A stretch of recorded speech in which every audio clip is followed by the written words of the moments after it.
In deze aflevering zoeken we dat wij Friesen helemaal net zo zwierd binnen. En zult die vernuiveren over het uiterlijk van de Nieuw-Zeelandse kiwi.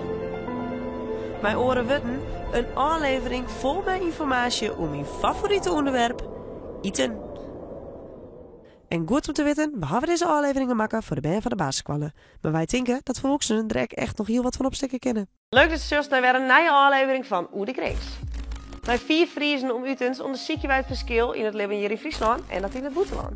Want is het nou echt zo oors, bij Oer de Krees? Zoals ik al zei, binnen wij Friesen heel nog net zo zwierd als ik tocht. Wist ik eerst mijn wekkermeisje voor een goed dessert en voor echte Frieske zoekenballen met boerenboeten kom ik mijn bed vlug uit. Welke wennen het in Albanië? En de keuken daar is echt heel wat oors als bij u.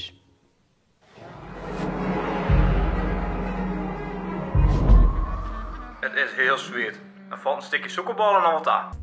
Als het in Friesland oer zwierd haast, dan haast het natuurlijk oer zoekenballen. Ik moet die wat bekennen. Ik heb het laatste stukje zoekenballen opeten. En daarom ben ik hier nou bij Keiske. Toon wist alles over zoekenballen, of net soms. Klopt. En het is net iets dreig om te maaien. Let's do it.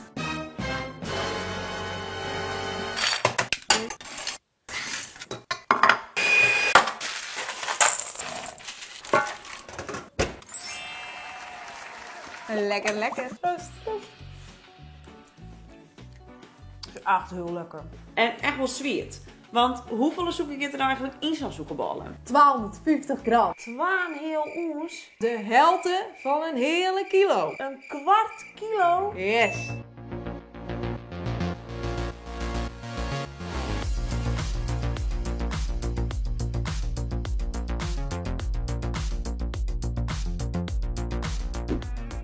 In Albanië maakt je de meeste mensen haar zoekerballen gewoon thuis.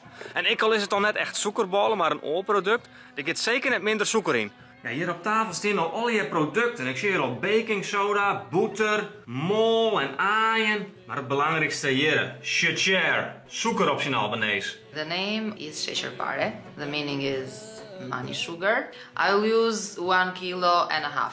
Euro kilo zoeker in één product. Kun je het je voorstellen? Dat is wel hele volle. So we'll start with the most important thing, sugar. And we'll add 5 cups. Het zit er nou al haast te sweet, dat is toch niet vreemd.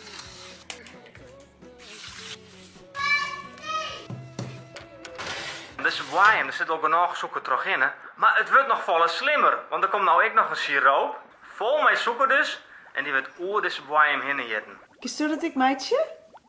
Ik denk het wel. Nou, het pak eens op, Jer. De complete kilo zoeker zit in deze siroop verwerken. Ik zal nou een hap nemen van deze Cheshire Parre. Het is heel sweet. Hij haast iets te sweet, zijn volle zoeker. Er valt een stukje zoekerballen nog wat aan. Nou, Bouke, dat zul ik zelfs wel even beoordelen. Sarah! Hij krijgt een makken. Oh, wauw. Hetzelfde recept als dat we Xavier, maar ze zit er wel een beetje hoor. Er zit wel heel veel zoeker in, hè? Ja. Wel lekker, maar zo echt heel sweet. En dat is ook net gek, dat je het fjouwen keer zo volle zoeker in. Ja. Ja, Cheshire. Die van mij en Geiske kwam er iets minder goed uit. En ik met Tajan, ik ga me net heel dol opeten. Maar goed, om deze aflevering een beetje in balans te houden, gaan we nu op zoek naar een zoener alternatief. De kiwi. Wist je wel, dat beetje groene bolsje, wat ligt op een appel? We hebben eigenlijk te vinden in Friesland. Ik ben op ziek in Haas en de meest wel weten. Het eerste stukje uit de volgende video, daar heb ik me best voor skammen. Maar goed, ik ga ze voor, de kiwis.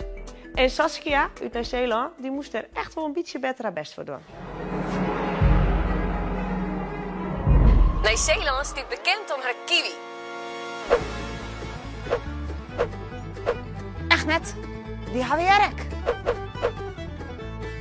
Tja, daar hebben we in zijn natuurlijke habitat.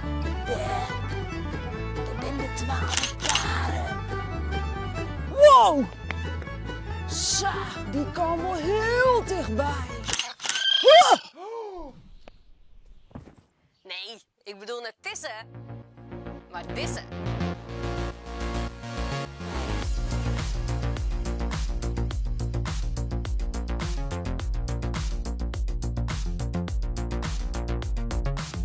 Nou weet ik in een gebied waar een soort kiwis breeden, maar ik daar als ze blij mee wezen moet. Want jucht, je mag dan net verder dan de hoen. En hier mogen we net verder? Of hier? En hier ik net. Want de hoen is de grootste vijand van de kiwi. En de kiwi is een beschermde vogelsoort. Nieuw-Zeeland is het enige land op een wereld dat kiwis nog in het wild voorkomen. Maar het is super zeldzaam om er in het wild te zien. Want kiwis zijn hele skrutenvogeltjes en ze leven alleen nog maar 's nachts. Daarom ben ik van de morgen heel bediend wekken worden, want hij heeft de grootste kans om er in het zin te komen. Ik ben al een tijdje aan het zieken, maar ik kan nog niks doen. Maar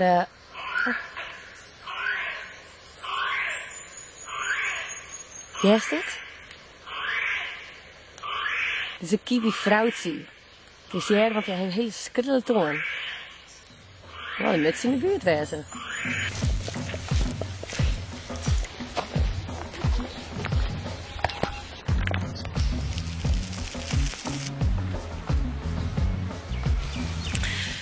Nou, het is inmiddels helemaal lacht en geen kiwis jongen. Wil jij het? Begin wat roos bedenken. Ah, natuurlijk bedoelde ze net het stuk fruit. Maar zo'n bekende vogel hebben we hier ook. De liep. En de liep die komt uit Europa en Azië. En in een grijde zoals deze leidt hij zien aaien. Vroeger was het een traditie om de liep-aaien zo snel mogelijk te vinden. Want de liep leidt zijn aaien als eerste van het ier. En die mensen namen ze dan maar naar huis en die verkochten ze of eten ze op. Maar krijg ze met de kiwi, gaat het net zo goed met de liep. En daarom hebben we in Friesland net meer aaisiekje. Maar die liep die heeft helemaal net zo last van hoen, maar meer van vee. En in Friesland hebben we betocht om er iets aan te doen. En dat gaat nijswaardig. Wat ze doen is dat ze stokjes stekken naast de nestjes van de liep. Zodat de kei erom bijbloeien. En dat gaat dus nijswaardig. Nou, ik heb er een voen en deze bloot ik lekker stilstaan. De kiwi is letterlijk een hele vreemde vogel. Het heeft namelijk geen vleugels, het kan net vliegen en het is hasblien. En verder had het een vacht, geen stut, maar wel een snorharen. Ooit lijkt de kiwi dus volle meer op een zoogdier als op een vogel. Maar de Nieuw-Zeelanders, die zijn hartstikke grutsk op haar kiwi. Het is zelfs het symbool van de luchtmacht. Toch raar, een vogel dat net vliegen kan en hasblien is. Vies ik net? Maar in Friesland ben ik heel blij met de liep. Want dat eerste aai is het teken dat de var hier begonnen is. Ja, ik kan wel wat op de verkeerde voet zetten om deze aflevering te introduceren voor eten. Maar hey, best wel in Beleen. Bedankt voor het zien en om het horen weekend. De helft van alle mensen in Amerika heeft een wapen. Veiligheid. Het is een heel groot thema in het leven van Zuid-Afrikaan. Het verschil is tussen eer en riek, daar gebeurt er echt nog wel eens wat. Maar Jeroen, had dat dus ik zo'n pistool? Dan krijg ik dus wel dit soort reclame in de brievenbus. En als we daarop drukken, dan komt er een beveiliger. Zullen we het eens bezieken?